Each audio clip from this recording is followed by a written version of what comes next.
विद्यार्थियों, अलाउद्दीन खिलजी का जो पहला पार्ट था उसके बारे में बताए और उत्तर भारत में उसने कैसे कैसे विजय किया इसके बारे में भी चर्चा की और राजस्थान की जो विजय किया जालौर की वो पूर्ण हुई उसकी विजय। अब वो दक्षिण की तरफ रुख किया और दक्षिण की तरफ रुख करने का एक कारण भी था कि जो करद राज्य थे वो कर देना बंद कर दिए थे, इसीलिए उसने दक्षिण भारत के राज्यों पर आक्रमण करना शुरू किया। और वो 4 राज्य थे दक्षिण भारत के।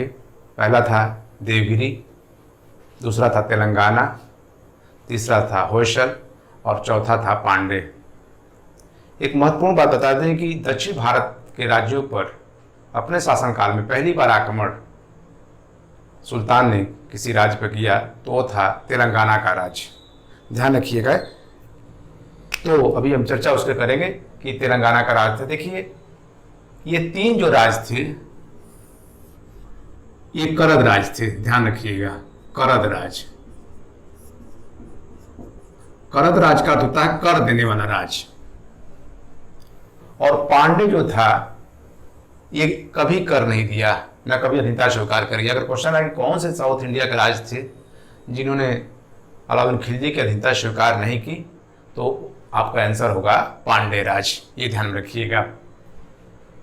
दक्षिण भारत के आक्रमण करने का इसका 2 उद्देश्य था। पहला साम्राज्य विस्तार और धन की लालसा। ध्यान रखिएगा, नोट कर लीजिएगा। उद्देश्य था साम्राज्य का विस्तार और धन की लालसा, दोनों था। क्वेश्चन में ये आएगा तो दोनों आप मारिएगा, केवल एक नहीं होगा, क्योंकि वो अपनी प्रतिष्ठा में वृद्धि करना चाहता था और अजय रहना चाहता था, इसलिए इसने किया। और दक्षिण की जो विजय थी इसकी विजय पूर्ण हुई, इसमें कोई दो राय नहीं। उत्तर भारत दक्षिण भारत के अधिकांश भागों पर इसका कब्जा हो गया। कुछ ऐसे राज्य थे जिन पर इसका कब्जा नहीं हुआ, जैसे नेपाल। नोट कर लीजिएगा, नेपाल पर कब्जा नहीं कर पाया, कश्मीर पर कब्जा नहीं कर पाया और कहते हैं कि असम पर कब्जा नहीं कर पाया, असम हो गया है। तो इन राज्यों पर ये कब्जा नहीं कर पाया। अब असम का नाम असम हो गया है। तो अन्य सभी भूभाग पर इसने लगभग अपना कब्जा क्या कर लिया था। ये बहुत बड़ी उपलब्धि मानी जाएगी। अब हम चलते हैं दक्षिण भारत के। तो आप समझ गए होंगे कि दक्षिण भारत के राज्यों पर आक्रमण करने का क्या उद्देश्य था। साम्राज्य विस्तार और धन की लालसा। सबसे महत्वपूर्ण बात था कि ये 3 जो राज्य थे जो शुरू के हैं वो करद राज्य थे। पांडे राज्य ने कभी अधीनता स्वीकार नहीं किया और नहीं इसने कर दिया।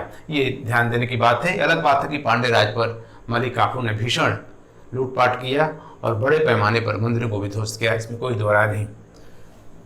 अब देखिए, अब हम चलते हैं, पहला एक करके बताते हैं आप लोगों को कि इसका जो पहला जो शिकार हुआ वो कौन सा राज्य था। तो वो था देवगिरी। इसके पहले सुल्तान ने देवगिरी पर 1296 में आक्रमण कर दिया था। तो देवगिरी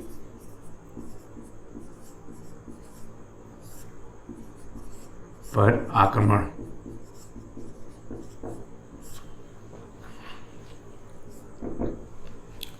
दरअसल 1296 में जब सुल्तान ने आक्रमण किया था, ढेर सारा धन प्राप्त किया था, तो वहाँ का एक जिला था, क्षेत्र था एलिचपुर। ध्यान रखिएगा, एलिच।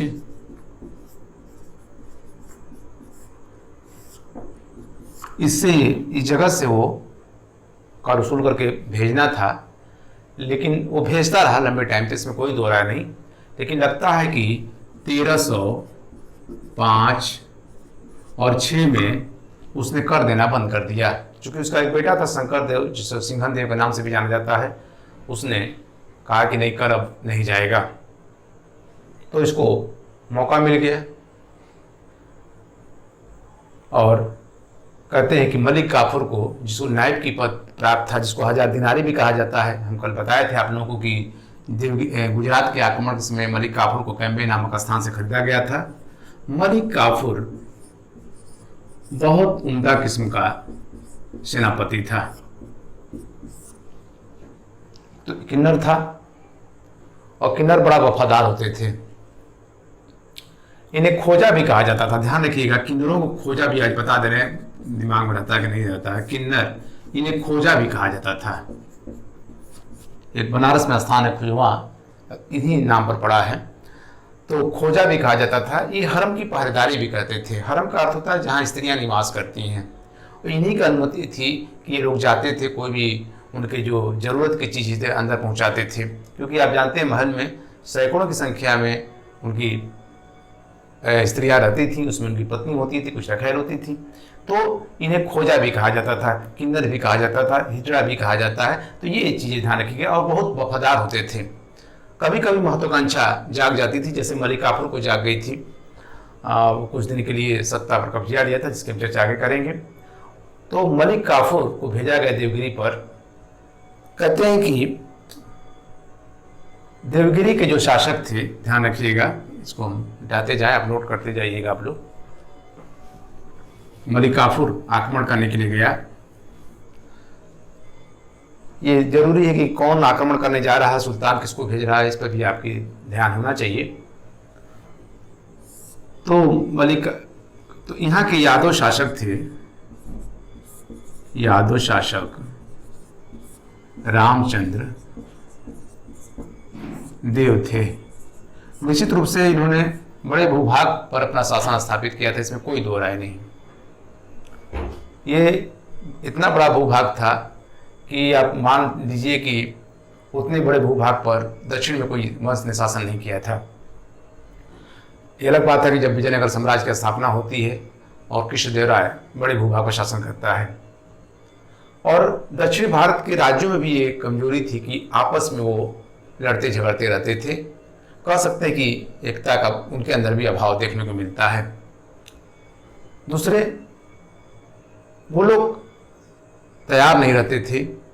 ये अलग बात था कि देवगिरी का जो किला था वो ऊंचे पे था, चारों तरफ से खाई थी।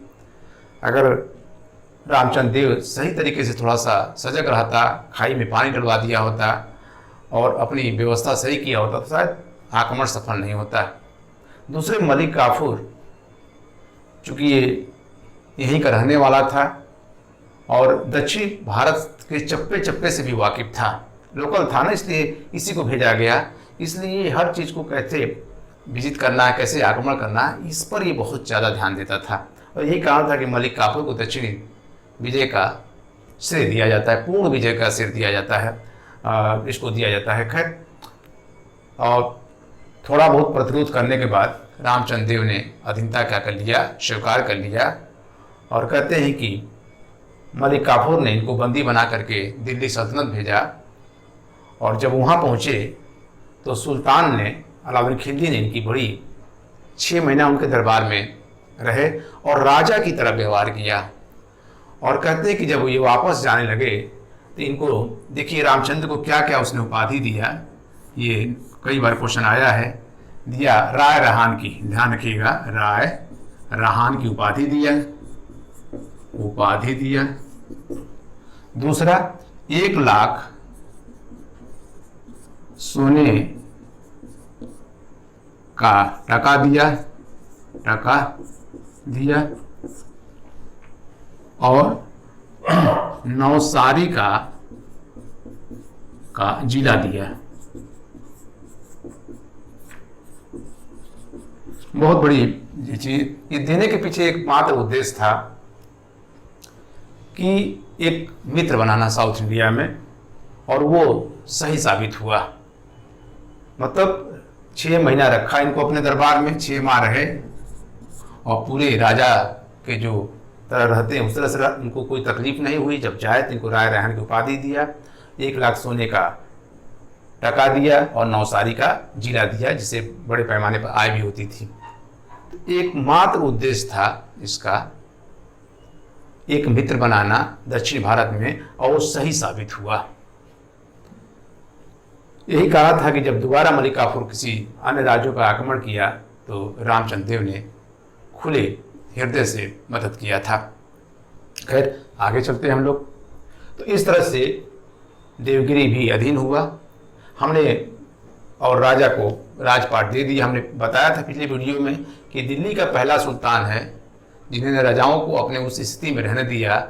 जब आगे चल करके अकबर ने भी राजपूतों को जब विजिट किया था तो उनको भी राजपाट करने के लिए आदेश दे दिया था, लेकिन कर उपहार लेता रहा। वही काम कौन किया? अलाउद्दीन खिलजी ने भी किया, क्योंकि जानता था कि उतने बड़े दूर और क्षेत्र पर शासन करना आसान नहीं होता है, क्योंकि विद्रोह होने की संभावनाएं ज़्यादा रहती हैं। तो इसलिए उनको अधीन करके छोड़ दिया। अब देखिए दूसरा आक्रमण जो हुआ वह तेलंगाना पे किया। ध्यान देखिएगा कहाँ पे किया? तेलंगाना पर। देवगिरी की जो राजधानी थी वह दौलताबाद थी। ये भी लिख लीजिएगा, दौलताबाद। ये महाराष्ट्र के दक्षिण के हिस्सा में है दौलताबाद। इसकी क्या थी? राजधानी थी। राजधानी थी, नोट कर लीजिएगा। देखिए आगे चलते हैं हम लोग।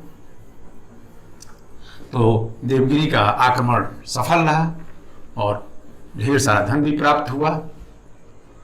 उद्देश्य पूरा होता जा रहा है। अब तेलंगाना पे आक्रमण किया। जो दूसरा आक्रमण हुआ वो कहाँ पे हुआ? तेलंगाना पर आक्रमण।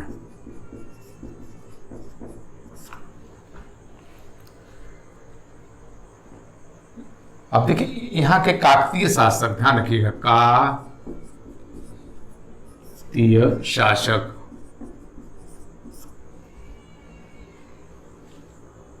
प्रताप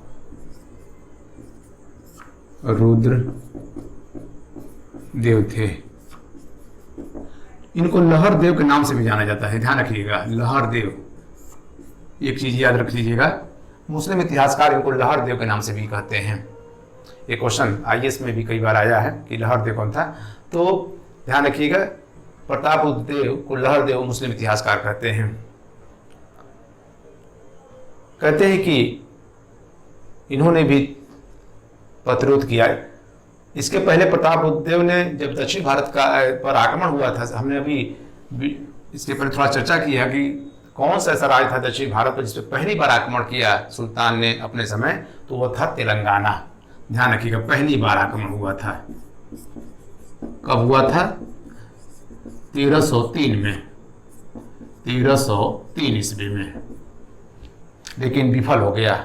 लेकिन दूसरा फिर आक्रमण होता है जो है 1311 में। देखिए तो प्रताप रुद्र देव इतना भयभीत हो गए मलिक काफूर के आक्रमण से, कहने बहुत तुर्कों का जो आक्रमण होता था बहुत तीव्र वेग से होता था, और यही कारण था कि दक्षिण भारत के राजाओं ने सुना भी नहीं था मुस्लिम आक्रमणकारियों के बारे में।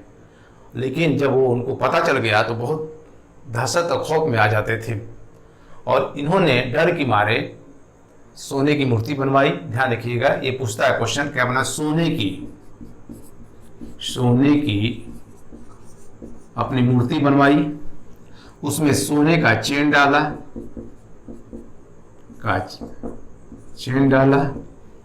और मलिक काफूर को पास आत्मसमर्पण करने के लिए भेज दिया। और इसी अवसर पर खफी का, इतिहासकार खफी का कहते हैं, ध्यान रखिएगा, खफी खां कहते हैं कि इसी अवसर पर मलिक का प्रताप रुद्र देव ने कोहिनूर हीरा भेंट किया था। कोहिनूर, ध्यान देखिए, कोहिनूर जो है हीरा भेंट किया था। ये गोलकुंडा के खान से मिला था। ये भी क्वेश्चन कई बार पूछा है, गोलकुंडा के खान से। इसको कोहिनूर हीरा नाम नादिर शाह ने दिया था। जब 1739 में भारत पे आक्रमण किया था तो कोह माने होता है पत्थर और नूर माने होता है चमकना। इतना कीमती था। बाबर ने इस हीरे के बारे में कहा था कि अगर इसको बेच दिया जाए तो 2.5 दिन का भोजन पूरे संसार के लोग कर सकते हैं। सोचिए, बाबर उस समय कहा था। और इस हीरे की खासियत भी थी, जब जिस पुरुष के पास जाता था उसकी बर्बादी शुरू हो जाती थी। कुछ इसका हीरे की खासियत भी थी, लेकिन जिस स्त्री के पास पहुंचती थी वह धनवान होना शुरू हो जाती थी। कह सकते हैं कि उसके जीवन में उजाला आने लगता था। तो ये भी, तो ये इसके इतिहास कभी हम रहेगा तो बता देंगे। तो ये ध्यान रखिएगा। और कहते हैं कि इसके अलावा बहुत ढेर सारा धन प्राप्त किया था। 1000 ऊँट से, 1000 जो ऊँट होते हैं उससे जो है मलिक काफूर ने धन लेके आया था। इसी से अंदाजा लगा लीजिए कि कितना धन प्राप्त किया था। दरअसल इतिहासकार फरिश्ता कहते हैं, नाम इनका सुने होंगे आप लोग, इतिहासकार फरिश्ता। इसका स्टेटमेंट है कि जब मलिक काफूर दक्षिण भारत की तरफ पहुंचा तो अपने पैरों से एक चींटी को भी नहीं मारा और अपने कृपाल से पूरे दक्षिण भारत के लोगों को अपने कब्जे में ले लिया और किसी को कोई क्षति नहीं पहुंचाया। यहाँ तक कि जो व्यापारी थे, जो मुस्लिम लोगों को या उनकी सेनाओं को कोई परेशान नहीं किया।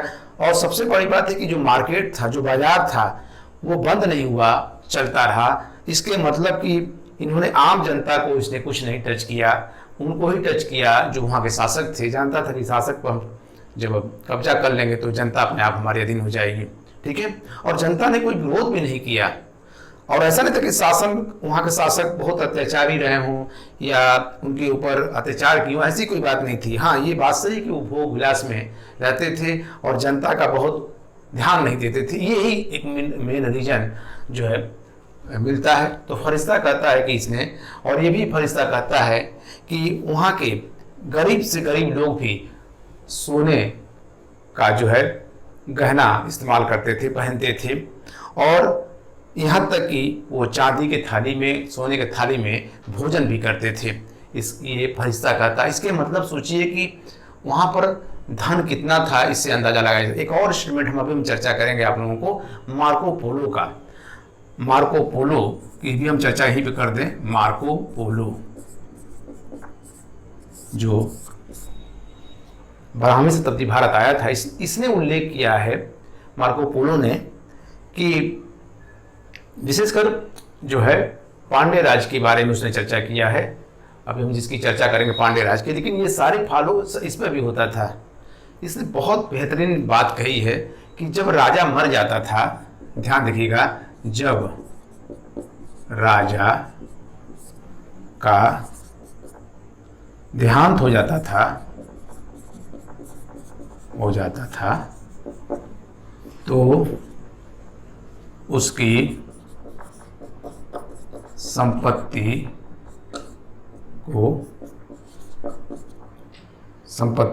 तथा राजकोष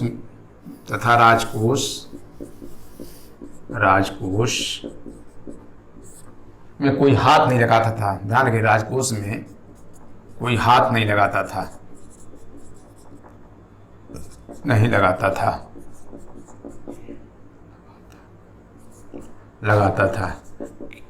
और ये था कि राजा ने जो संपत्ति बनाई है वो अपने बलबूते बनाई है, तो बेटा का भी, पुत्र का भी कर्तव्य है कि वो राजा कितना संपत्ति बनाए। इसीलिए खजाना वहाँ बढ़ता चला गया कि कोई भी उसी का पालन करता था जो उसके पिता ने किया था। तो इसीलिए आज के डेट में ये कितनी बड़ी बात है कि आज के में कहा जाए कि अगर पिता का संपत्ति अगर बेटा जान जाए तो कुछ करेगा ही नहीं करेगा। इन साउथ इंडिया में धन का एक रीजन ये भी था कि वो लोग खुद जो धन अर्जित करते थे, वो पिता की संपत्ति से उनका कोई लेना देना नहीं होता था। और जितनी संपत्ति पिता इकट्ठा किया होता था उतनी ही संपत्ति उसका बेटा भी इकट्ठा करता था। ये स्टेटमेंट मार्को पोलो का है, ठीक है। अब एक स्टेटमेंट और हम इसकी चर्चा करेंगे आगे चल करके। फरिश्ता को भी हमने बता दिया, इसको थोड़ा सा सुनते जाइए और वीडियो को थोड़ा धीमे करके नोट करते जाइएगा, क्योंकि बहुत सी चीज़ें बार बार कहते हैं कि लेक्चर मेन होता है और उसको ध्यान में रख के चलेंगे तो हमें लगता है कि आपको कोई ज़रूरत नहीं पड़ेगी, कहीं जाने की ज़रूरत नहीं पड़ेगी। काफ़ी हद तक हम कवर करते हैं, लेकिन अब आपके ऊपर कितना इसको एब्जॉर्ब करते हैं। देखिए, अब ये भी इसका सफल रहा, तेलंगाना पे आक्रमण, ठीक है। अब इसको नोट कर लिए होंगे आप। अगला आक्रमण होता है, तेलंगाना की राजधानी वारंगल थी, ध्यान रखिएगा, क्या थी? वारंगल थी राजधानी, ये भी नोट कर लीजिएगा, वारंगल। तो बहुत सी बातें हमने तेलंगाना के बारे में बताया। पहला ऐसा राज्य था साउथ इंडिया जिस पर सुल्तान ने आक्रमण किया था लेकिन नहीं हो पाया विफल, फिर दोबारा आक्रमण किया, ठीक है। तो इस तरह से तेलंगाना के बारे में क्वेश्चन बनते हैं, कई बार आया है क्वेश्चन, किसने कहाँ से हीरा कहाँ से प्राप्त हुआ था, गुलुंडा खान से, किसने दिया था, प्रताप रुद्रदेव, जिसे लहरदेव के नाम से भी जाना जाता है, मुस्लिम इतिहासकार कहते हैं। तो सोने की मूर्ति, सोने की चेन डाल करके भिजवाया, इसका मतलब कि हम आत्मसमर्पण कर रहे हैं। हमें लगता है कि इन चीज़ों क्लियर हो रहा होगा आपका। अब देखिए हम लोग चलते हैं धीरे धीरे आगे। होयसल की राजधानी द्वार समुद्र थी। दरअसल देवगिरी के जो यादव शासक थे उन्हीं की एक शाखा थी होयसलों की, मतलब इसी कुल से ये भी संबंधित थे। तो होयसल एक शाखा थी, किनकी? इन्हीं की एक शाखा थी। अब हम लोग चलते हैं होयसल।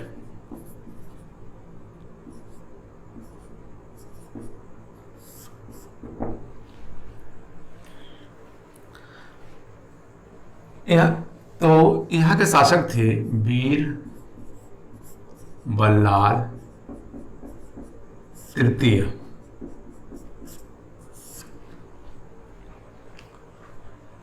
अब ये भी थोड़ा बहुत प्रतिरोध किए और इन्होंने भी अधीनता क्या कर लिया, स्वीकार कर लिया। और कहा जाता है कि रामचंद्र देव की तरह वीर बल्लाल भी सुल्तान के दरबार में आया था और उसको भी उतना ही सम्मान सुल्तान ने दिया था। कहते हैं कि इस बात का एक इतिहासकार उल्लेख करता है, ईसामी उल्लेख करता है, ध्यान रखिएगा, ईसामी उल्लेख करता है, और कोई इतिहासकार इसके समकालीन अमीर खुसरो, बर्नी इसका कोई उल्लेख नहीं करते हैं। और कहते हैं कि जब ये आया तो इसको भी वही सम्मान मिला, और देखिए क्या क्या इसको भी मिला। ठीक, खिल्लत, मुकुट, एक छत्र, और एक और चीज मिला जो है 10 लाख टका। 10 लाख टका, इतनी चीजें दिया। मतलब इसका देने का अर्थ आशय यही था कि ये भी एक इनका क्या हो गया, परम मित्र हो गया, भक्त हो गया। और धीरे धीरे देखिए, इसीलिए इन तीनों को कणद राज कहा जाता है। अब आते हैं हम लोग पांड्य राज पर। ठीक है, यहाँ से भी धन प्राप्त हो रहा, धन तो सबसे प्राप्त हो रहा है, लेकिन इस राज्य से ज्यादा धन प्राप्त करने वाला, जिसका उल्लेख फरिश्ता और अन्य इतिहासकार भी करते हैं, क्वेश्चन बन सकता है इस पर, विशेषकर जो हाई लेवल के एग्जाम होते हैं, यूजीसी नेट का, सिविल का एग्जाम होते हैं, वो थोड़ा सा क्वेश्चन को डीप करते हैं। हम छोटे क्वेश्चन को भी टच कर रहे हैं, बड़े क्वेश्चन को भी टच कर रहे हैं, कि जब आप बुक पढ़ेंगे तो आपके लिए आसान हो जाएगा। अब देखिए पांडे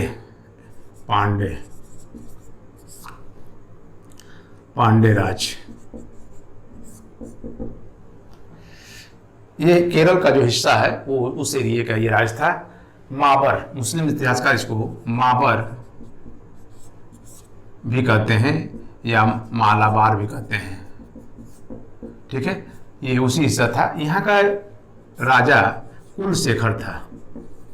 कुलशेखर ही बहुत विद्वान आदमी था, योग्य आदमी था, अलाउद्दीन खिलजी के समकालीन था। इसके 2 बेटे थे कुलशेखर के। ठीक है, कुलशेखर के 2 बेटे थे, एक था सुंदर पांडे और दूसरा था वीर पांडे। ध्यान रखिएगा, सुंदर पांडे और वीर पांडे।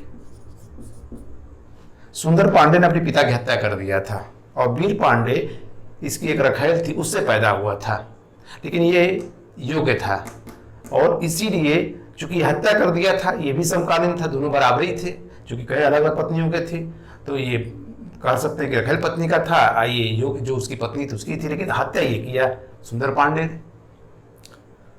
अब सत्ता के लिए संघर्ष हो गया, और संघर्ष हो गया तो ये ताकतवर था, ये थोड़ा कमजोर था, तो इसने सुल्तान को निमंत्रण दे दे कि आप हमारी सहायता करिए। सुल्तान को मौका मिल गया, जब 2 आपस में सत्ता के लिए संघर्ष करेंगे तो आसान हो जाएगा ना। फिलहाल ये दोनों एक तरह से कह सकते हैं कि अब तो अधीन करना चाहते थे, लेकिन ये सब होना नहीं चाहते थे, सोचते थे हमको राज मिल जाए। फिलहाल दोनों सुंदर पांडे, वीर पांडे जंगल में भाग गए और अधीनता स्वीकार नहीं किए, और कहते हैं कि ये पहला ऐसा राज्य था जिसने अधीनता स्वीकार नहीं किया था और कर भी नहीं दिया था। लेकिन मलिक काफूर ने, इतिहासकार कहते हैं मलिक काफूर ने बड़ा तांडव मचाया था। एक तो खुन्नस खाया था, ये सब पकड़ में नहीं आए, ठीक है, अधीन नहीं हुए, तो इससे ही लड़ा चला। तो रास्ते में जितने भी मंदिर उंदिर पड़ते चले गए, तोड़ता चला गया, टूटता चला गया। आप जानते हैं मलिक काफूर हिंदू से मुसलमान बना था, लेकिन इनके लिए कोई माने नहीं रहता है। तो यहाँ से लेकिन धन बहुत प्राप्त किया, मंदिरों से धन प्राप्त किया। हम बताए थे जब महमूद गजनवी थे कि बारे पहले कि भाई मंदिरों में लोग धन क्यों रखते थे। दूसरे, राजा मर जाता था तो उसके धन को टच नहीं करते थे, उतना ही धन बेटा भी अर्जित करता था। इसलिए दक्षिण भारत जो है बड़े पैमाने पर धन था, और यही कहा था कि जो है इनको धन बहुत प्राप्त हुआ। तो अगर क्वेश्चन आए कि मलिक काफूर ने सबसे ज़्यादा धन किस क्षेत्र से प्राप्त किया था, किस जगह से प्राप्त किया था, तो वो है पांडे राज, इसमें कोई दो राय नहीं है। इस तरह से इसका जो है अभियान पूरा हुआ, और फिर दोबारा भी देवगिरी पे आक्रमण होता है, ठीक है, लेकिन शंकर देव मारा गया। और फिर 1315 में मलिक काफूर को, जब अलाउद्दीन खिलजी बीमार पड़ गया था, तो मलिक काफूर को दिल्ली बुला लिया गया। तो इस तरह से दक्षिण भारत का विजय पूर्ण हुआ, और उसका श्रेय किसको जाएगा? अलाउद्दीन खिलजी का सेनापति जो नाइब के पद पे था, हमने बताया था कि ये नाइब के पद पे था, और इस तरह से इसने ये काम किया। तो इस तरह से दक्षिण भारत पर इसका आक्रमण हुआ, इसकी हम पूरी चर्चा कर दिए। अब एक स्टेटमेंट जरा मार्को पोलो के बताते हैं आपको कि हमारे जो सैनिक थे वो कैसे थे। अब देखिए, मार्को पोलो ने उल्लेख किया है कि जो भारतीय सैनिक थे युद्ध में लगभग नंगे ही चले जाते थे, मतलब कह सकते क्या कपड़ा पहनते होंगे, इसलिए कहा कि नंगे ही चले जाते हैं। और एक भाला और एक जो है सेव करने वाला छतरी उनके पास रहता था, और बड़ी धार्मिक प्रवृत्ति के थे। हाँ, पूजा पाठ करते थे, छुआछूत इनके अंदर बहुत ज़्यादा था, ठीक है। तो और खाने में चावल का बहुत इस्तेमाल करते थे। अपने जो धार्मिक प्रतीक होते थे, अपने समय का पाबंद होता था, इसीलिए इन लोग आसानी से हारते गए इन आक्रमणकारियों से, क्योंकि इनके पास कोई योजना नहीं थी, कोई लड़ने की इनके पास कला नहीं थी, युद्ध कौशल नहीं था, बस कह सकते नाम मात्र के लिए युद्ध में चले जाते। तो कैसे मुकाबला करेंगे, क्योंकि ये सब तो जन्मजात सैनिक थे और ये हर कला जानते थे। आप जानते हैं कि फरिश्ता कहता है कि 4,75,000, ध्यान रखिएगा, 4,75,000 जो है सेना इसके पास थी। और इतनी, इसके अलावा ये घोड़सवार सेना कहता है कितनी थी, उसके अलावा पैदल सेना, तमाम सेना जो रही होगी, सोचिए कि कितनी बड़ी सेना रही होगी। तो इतनी बड़ी सेना के लिए वेतन भी देना बहुत ज़रूरी है। कहाँ से वेतन दिया जाएगा, कहाँ से उसको जो है मेंटेन किया जाएगा।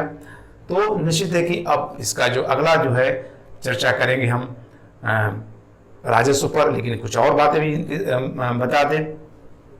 इतिहासकार बर्नी कहता है कि विजय करने से ये मनगढ़ंत बातें करने लगा, अनाप शनाप सोचने लगा। ध्यान रखिएगा, बर्नी बार बार स्टेटमेंट आते हैं और बर्नी से क्वेश्चन बनता है, मतलब कह सकते हैं कि विजय से ये एक तरह से पगला गया। इसका इतना मतलब कि लगा कि हम विश्व विजय कर सकते हैं सिकंदर के समान, ठीक है। और इसके मन में नवीन धर्म चलाने की भी बात आ गई, जैसे अकबर ने दिन इलाही धर्म चलाया था, कि क्यों न एक नवीन धर्म चलाया जाए। तो बर्नी ने यह बातें उल्लेख करता है, लेकिन आप जानते हैं कि इसका एक जो है कोतवाल था, कोतवाल लाऊ मुल्क, इसने इसी की बात मानता था। बलबन की तरह इसके अंदर भी किसी की, जैसे बलबन केवल वजीर ही बात कर सकता, दरबार में कोई बात नहीं कर सकता था, ना हंस सकता था उसके सामने, ठीक है। तो अलाउ किसी के साहस नहीं हो सकता कि सुल्तान को समझा सके। अलाउ मुल्क ही इसका रिलेशन में भी लगता था, माना जाता है कि रिश्ते मामा भी लगता था। इसको समझाया कि जब इसके मन में आया कि नहीं विजय करना है मुझे, तो इसने कहा कि ठीक है विजय करने आप जा सकते हैं, लेकिन आपके पास अरस्तु जैसा कोई गुरु नहीं है। आप जैसे ही जाएंगे, जिस तरह से आपने साम्राज्य प्राप्त किया, उसी तरह से कोई भी आपके साम्राज्य पर बैठ जाएगा।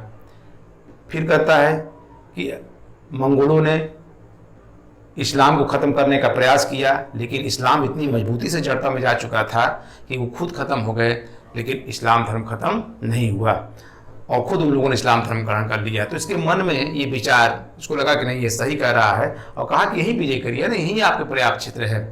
इसीलिए उसने सिक्कों पर मन बहलाने के लिए, ध्यान रखिएगा, इसने सिक्कों पर सिकंदर ए सानी अंकित कराया।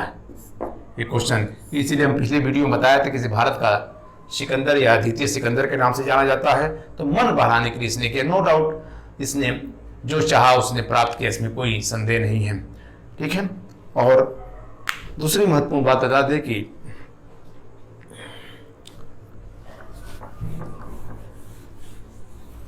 जोधपुर का एक संस्कृत अभिलेख है, उसमें उल्लेख मिलता है, अमीर खुसरो ने इसका उल्लेख किया है जो संस्कृत अभिलेख में, कि अलाउद्दीन खिलजी के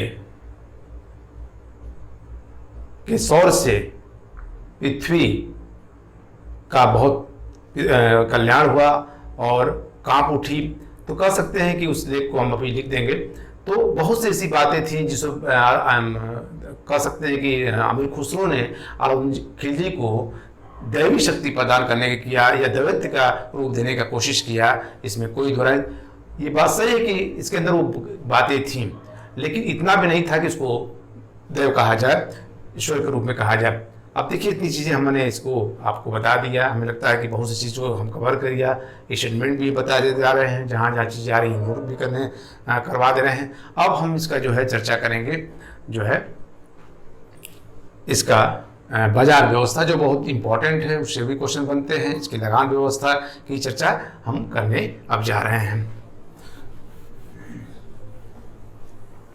आपको बता दें कि इसके समय मंगोलों का भी भीषण आक्रमण हुआ था और 6 बार कुल मंगोलों का आक्रमण हुआ था, उसकी हम चर्चा कर रहे हैं। थोड़ा सा बताते चले फिर आगे हम चलेंगे। 6 बार मंगोलों का आक्रमण हुआ था, सबसे अधिक बार इसी के पैसे हुआ। इसीलिए इसने नीति अपनाई मंगोलों के आक्रमण से बचने के लिए रक्त और तलवार की। ध्यान रखिएगा, रक्त और तलवार की, ये क्वेश्चन आ सकता है। और बलबन की क्या नीति थी? लव और रक्त की। तो ये भी आप नोट कर लीजिएगा, इसकी नीति थी रक्त और तलवार को। और मंगोलों का कहते हैं कि जफर नामक एक सेनापति था, जफर, ये बहुत उम्दा किस्म का सेनापति था और बाद में मंगोलों के ही लड़ता हुआ मारा गया, लेकिन इससे दहल गया था। सुल्तान भी इसकी योग्यता से दहल गया था। जब इसको लगा कि जो इसके जो है मंगोलों को 30-30 कोस मील जो है खदेड़ दे रहा है और लाखों की सेना में आती थी तो भी खदेड़ देता था, तो कहते हैं कि जब ये घिर गया था तो सुल्तान उसके आदमियों ने इसकी मदद नहीं किया था। केवल इसके पास 1000 सेना थी और मंगोल जो है इसको वापस आ रहा था, इसको पता भी नहीं था 10,000 सेना थी और इन लोगों ने इसको घेर लिया। लेकिन कहते हैं कि इस भागा नहीं, देखिए कितना दमदार आदमी था, भागा नहीं और मुकाबला किया और उसी में मर गया। इसके बारे में मंगोल कहते थे जब उनके घोड़े जो है नदी में पानी नहीं पीते थे तो एक कहावत थी कि क्या जफर आ रहा है, क्या जो है जफर आ रहा है, तुम्हें जो पानी नहीं पीता। इतना भय था उनके लोगों में इसके नाम का कि घोड़े से भी कहते थे कि तुम पानी क्यों नहीं पी रहे, जफर आक्रमण करने के लिए आ रहा है। इसी से अंदाजा लगा। खैर इसके मरने से इसको तो लाभ जरूर हुआ, इसमें कोई दो राय नहीं, क्योंकि भय इसको सताया जा रहा था कि ये मंगोलों को जब पराजित कर रहा तो कोई किसी को भी पराजित कर देगा। तो इसके सेना में कई लोग थे, जफर खां था, अल्फ खां था, गयासुद्दीन तुगलक था जो आगे हम बताएंगे जिसकी गाजी की उपाधि मिली थी, मलिक काफूर था जिसको नायब की उपाधि थी। इसका एक भाई था अलमाश, हमने बताया था अलमाश, जो कई भाई थे जिस एक ही चर्चा होती है। इसको उलुग खां की इसने क्या दिया था, उपाधि दिया था। ठीक है, तो अमीर आखुर के पद पे था, फिर उलुग खां दे दिया। तो ये बहुत महत्वपूर्ण काम किया था। जब जलालुद्दीन फिरोज खिलजी की हत्या हुई थी तो इसने सब संभाला था। तो इस तरह से ये इसका जो आक्रमण का जो चीज़ें थी पूरा हुई। अब हम शुरू कर रहे हैं उनका राजस्व सिद्धांत। आइए तो हम लोग अलाउद्दीन खिलजी का अभी तले अभियान हम पढ़ रहे थे। अब इनका जो है लगान व्यवस्था, राजस्व कर के बारे में थोड़ा बता दें क्यों इसने इस पर ज़्यादा ध्यान दिया, बाजार व्यवस्था पर, लगाम व्यवस्था पर, क्योंकि इसके पास अलाउद्दीन खिलजी के पास विशाल सेना थी। उन्होंने कहा था कि फरिश्ता के अनुसार 4,75,000 सेना थी, उसके अलावा पैदल सेना अलग थी, हाथी सेना अलग थी। तो इतने सेना को वेतन देना आसान नहीं था, राजकोष से कब तक देते रहेंगे, इसीलिए उसने लगाम व्यवस्था पे जोर दिया। और यही कारण था कि हमने बताया था पिछले वीडियो में कि दिल्ली का पहला सुल्तान जिसने भूमि की पैमाइश की, जिसको मसाहत कहा जाता है, मसाहत, ध्यान रखिएगा, मसाहत, भूमि की माप कराई। अब इसने भूमिकर जो है 50% लिया, 1/2। वैसे ज़्यादा नहीं था, शरीयत के अनुसार ये कहा जाता है कि भूमिकर कोई ज़्यादा नहीं था। तो ये भूमिकर 50% इसने लिया और ये नगद रूप में ही लेना पसंद करता था। दूसरा था आवास कर, चराई कर। जो लोग चराते थे उसमें फरिश्ता कहता है, ध्यान रखिएगा, फरिश्ता कहता है कि जो सरकारी भूमि होती है, जिसे हम खालसा भूमि कहते हैं, कहता है कि उस भूमि पर जिसके पास बैल रहते थे, 2 गाय मतलब जुड़ी, 2 भैंस और 10 बकरियां, ये कर से मुक्त थे। चराई कर से क्या थे? मुक्त थे। फरिश्ता के अनुसार ये जरूर दिमाग में रखे, 2 बैल, 2 गाय, 2 भैंस और 10 बकरियां चराई कर से मुक्त थे। ठीक है, मतलब सरकारी भूमि पर आप अपने जानवरों को चरा रहे हैं तो आपको टैक्स देना पड़ेगा। खुम्स क्या था? ये लूट का धन होता था। ध्यान रखिए, एक चीज के बारे में बता दें खुम्स के बारे में। दिल्ली का पहला सुल्तान है, ध्यान रखिएगा, ये दिल्ली का पहला सुल्तान है जिसने खुम्स, लूट का धन का 80% राजकोष में जमा कराया। इसके पहले क्या होता था कि 4/5 मतलब जो है 80% सैनिकों में बांट दिया जाता था और सैनिक लेकर के जो है मालामाल हो जाते थे। लेकिन अब ऐसा इसने नहीं किया। यही आगे चल करके मोहम्मद बिन तुगलक ने भी किया कि लूट का जो 80% होता था, जिसे हम खुम्स कहते थे, उसको अलाउद्दीन खिलजी और आगे चल कर तुगलक वंश के लोगों ने भी राजकोष में जमा कर दी। ये बहुत बड़ी रकम होती थी और अच्छा खासा इससे राजकोष क्या होता था, भर जाता था। तो ये ध्यान रखिए, खुम्स लूट का धन कैसा होता था, तो ये भी एक लूट का धन होता था। जकात क्या था? एक धार्मिक कर था, ये केवल मुसलमान ही देते थे और अपने संपत्ति का 2.5% मतलब 40वां भाग। अब ये आप इसको इस तरह कर सकते हैं, 40वां भाग। इस भाग को निशाब कहा जाता था। जो अंतिम भाग होता था उसको निशाब कहा जाता था। तो ये भी कह देते हैं 2.5%, क्योंकि आज भी मुसलमान जो अपने आय का इतनी परसेंट जो है देते हैं। जैसे मान लीजिए 100 रुपया कमा रहे हैं तो 2.5 रुपया दान में देते हैं। करी या कढ़ी कर के बारे में कोई स्पष्ट जानकारी नहीं होती। खुद बर्नी भी इसके बारे में कोई चर्चा नहीं करता है।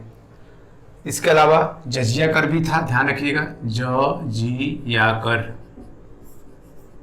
अच्छा, एक आश्चर्य की बात यह है कि जजिया कर के बारे में बर्नी भी जो है मौन है, लेकिन ये कर लिया जाता था, इसमें कोई संदेह नहीं है। इससे कुछ लोग ही मुक्त थे, अपंग, स्त्री, सन्यासी, ब्राह्मण, यही लोग मुक्त थे। आगे चल करके फिरोज शाह तुगलक ने ब्राह्मणों पर भी जजिया कर लगा दिया था। आप जानते हैं जजिया कर हुआ कर होता था जो गैर मुसलमानों से लिया जाता था। अब देखिए, सबसे बड़ी बात है, जो इसका कर जो था उसको वसूलने का श्रेय जाता है सर्फ कायनी को, जो नायब वजीर था। ये बहुत बड़ी बात है कि इसने ऐसी व्यवस्था बनाई कि बहुत आसानी से कर्ज क्या होता था, वसूल लिया जाता था। दूसरी चीजें थी कि जो कर लोग वसूलते थे उसमें कुछ अधिकार इसने छीना, उसकी हम चर्चा करेंगे। और वो थे खुद मुकद्दम,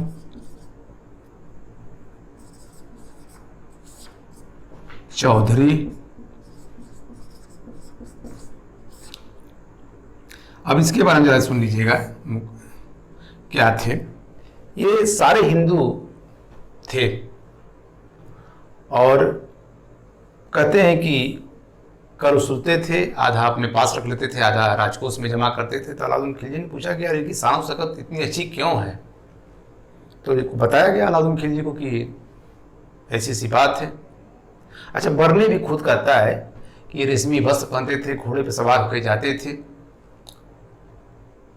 ये ईरानी धनुष चलाते थे, शराब की दावतें करते थे, आपस में युद्ध करते थे, शिकार करते थे, खेल खेलते थे। तो इनके अधिकार को उसने क्या कर लिया, छीन लिया। मतलब ये घोड़े पर सीधे नीचे जमीन पे आ गए, आप कह सकते हैं। और ये सारे हिंदू होते थे। इतिहासकार कहते हैं कि जो इनके घर की महिलाएं होती थीं इतना ही गरीब हो गए, मतलब जो जमींदार थे, जो बड़े लोग थे, अब ये बलाहार ये किसान होते थे, जो कृपण किसान होते थे, निम्न वर्ग के किसान होते थे, छोटे किसान होते, उस श्रेणी में ये लोग आ गए। इनकी महिलाएं, घर की जो स्त्रियां होती थी, वो जाकर के अब मुसलमानों के यहाँ जो बड़े लोग होते थे उनके नौकरी करने लगी। सोचिए कितनी स्थिति इनकी खराब हो गई। तो इनके अधिकारों को छीनने का श्रेय जाता है तो अलाउद्दीन खिलजी का। निश्चित है कि ये लोग जो है अपना जीवन ठाट बाट करते थे और कर वसूलने में, टैक्स वसूलने में जो चीज़ें होती थी चोरी करते थे। बहुत सी चीज़ों को वो लोग कहते थे कि बाद में देना, और वो रख लेते थे। तो इस तरह से इनके अधिकार को भी छीन लिया गया। ये बहुत बड़ी बात मानी जाएगी। और जो इसने भूमि दिया था, जो इनाम की भूमि थी, जो दान में दी जाती थी, उन सभी भूमियों को इसने छीन लिया। ऐसा नहीं था कि छीन करके दिया नहीं किसी को, लेकिन अपने हिसाब से सोच समझ के दिया। और उस जितनी भूमि थी जो दान में दी गई थी, इनाम भूमि थी, उसको खालसा भूमि में परिवर्तित कर दिया। ध्यान रखिएगा, खालसा भूमि। खालसा भूमि वो होता था, ये राजकीय भूमि होती थी। ध्यान रखिएगा, राजकीय जो है भूमि होती थी, राज्य का इस पर नियंत्रण होता था। ये ध्यान में आपको रखना है। इसीलिए समस्त जो है भूमि जो दान में दी गई थी उसको इसने खालसा भूमि में परिवर्तित कर दिया। उसका कारण हुआ कि उस भूमि से अच्छी खासी इसको आय होने लगी। आय का मतलब ये था कि बड़ी सेना थी और उस सेना को देना वेतन जरूरी था, क्योंकि वेतन भी बहुत ज़्यादा होता था। और कहते हैं कि जो सेना की व्यवस्था किया था उसमें 1 अस्पा 2 अस्पा होता था। तो एक बता दें, 1 अस्पा जो होता था उनका वेतन 234 टका था सालाना। ठीक है, 1 घोड़ा उसके पास रहता था। उसमें जब वृद्धि करता था, जैसे 2 अस्पा, यहाँ पे हम लिख दें 2 अस्पा, तो इसमें 78 की टका की वृद्धि हो जाती थी। मतलब उसका वेतन कितना हो गया, अब वो बढ़ गया। इसी तरह से जैसे जैसे बढ़ता था उसका वेतन बढ़ जाता था। माना जाता है कि अलाउद्दीन खिलजी ने वेतन जो है ठीक ठाक देता था। इसका एक उदाहरण ये हम बता दें कि जब अकबर गद्दी पर बैठा, अकबर के शासनकाल में सैनिकों का वेतन 240 टका था। आप सोचिए कि इसके हिसाब से तो भाई कम से कम 200 साल पहले जब इस तरह दे रहा है तो अच्छा ही दे रहा है। तो 150 वर्ष मान लीजिए, तो अच्छा ही पे 240 टका अकबर देता था। और शाहजहां के समय आपको बता दें, शाहजहां के समय 200 वेतन टका दिया जाता था सालाना। ये तो और कम कर दिया उनका वेतन, लेकिन अलाउद्दीन खिलजी ने अपने हिसाब से उन सैनिकों को वेतन क्या दिया, अच्छा दिया। तो इस पर अच्छा खासा वेतन खर्च होता था, इसलिए इधर उसने ध्यान दिया। और आगे चल करके उसने बाजार व्यवस्था को भी इसीलिए सुव्यवस्थित किया। सभी वस्तुओं के दाम निश्चित किए और उसको पूरा एक विभाग बनाया, जो है कि परमिट लेना होगा, आपको बाजार में कैसे बेचना है वो अनुमति लेनी पड़ेगी, आपका पंजीयन होना चाहिए, और उनको ही अधिकार दिए कि अभी माल खरीद सकते हैं। तो ये सारी जो चीज़ें हैं, जनता को भी ऐसा नहीं था कि जनता को भी कष्ट से दूर करना था और सेना को भी देना था। दोनों बातें समझ में आती हैं इसके। तो ये ध्यान रखिएगा कि इसने जो है इस व्यवस्था को लागू करने के लिए, सेना को संतुलित बनाने के लिए इससे पर ध्यान दिया, बाजार व्यवस्था पे ध्यान दिया। अब देखिए वीडियो थोड़ा सा लंबा हो जा रहा था, इसलिए हमने किया अगले वीडियो में जो है हम बाजार व्यवस्था बताएंगे और उसके बाद से जो 2 स्टेटमेंट है उसकी हम चर्चा कर देंगे बोर्ड पर। और मुबारक शाह खिलजी के बारे में बता देंगे, क्योंकि मुबारक शाह खिलजी में ज़्यादा बातें नहीं है, 2 ही बातें उसके बारे में हैं। और उसके अलावा खुसरो शाह के बारे में बता देंगे, जो कुछ दिन के लिए गद्दी पर बैठा था। तो उस दिन हमारा जो अगला जो वीडियो होगा उसमें सब कंप्लीट हो जाएगा। फिर हम लाइव क्लास जो शुरू करेंगे वो तुगलक से शुरू करेंगे, उसमें डायरेक्ट आपको लाइव मिलेगा। अभी वीडियो जो है इस तरह से हम डाल रहे हैं और जो चीज़ें रहेंगी हम अगली वीडियो में पूरा कर देंगे। बस यही ध्यान रखें कि जो चीज़ आप पढ़िए उसको मनन करिए, चिंतन करिए, और जो आपके करीबी लोग हैं उनको आप शेयर भी करिए, ताकि उनको भी जो है हमारा जो मेहनत हो रहा है उनको भी पास पहुँचे, जो विशेषकर हमारे जो स्टूडेंट हैं वो इससे उनको लाभ मिले। धन्यवाद।